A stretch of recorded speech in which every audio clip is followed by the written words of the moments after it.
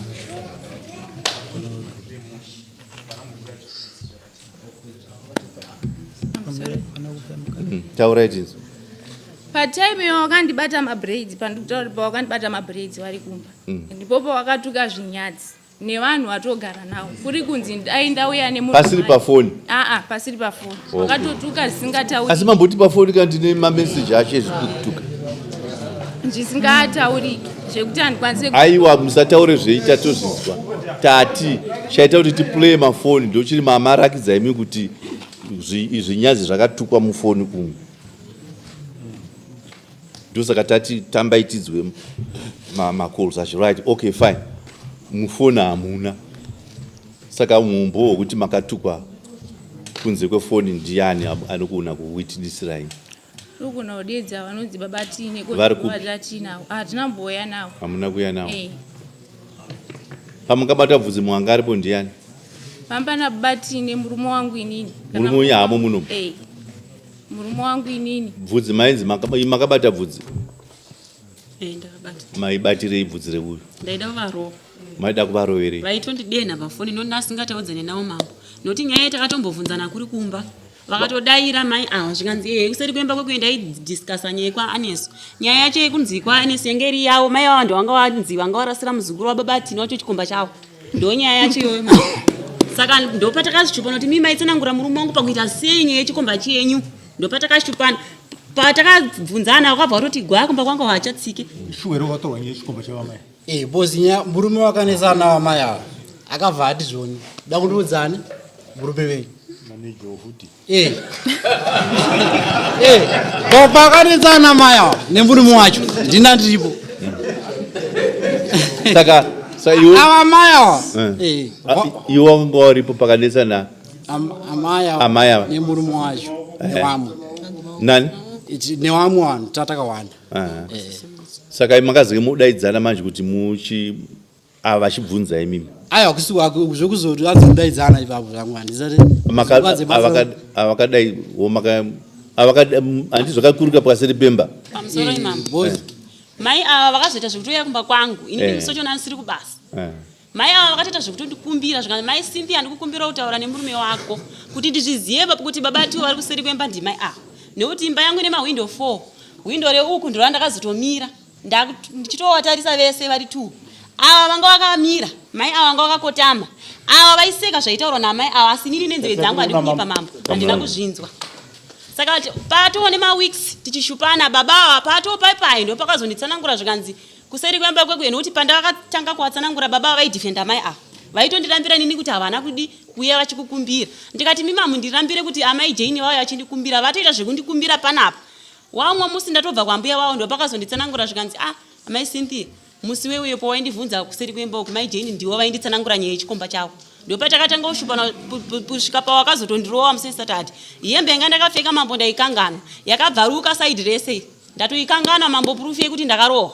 Nechigumwe chiri pakati chiri kuti ndakasuka maplate chiri kuzvimba. Ndikawacha washeni chiri kuzvimba.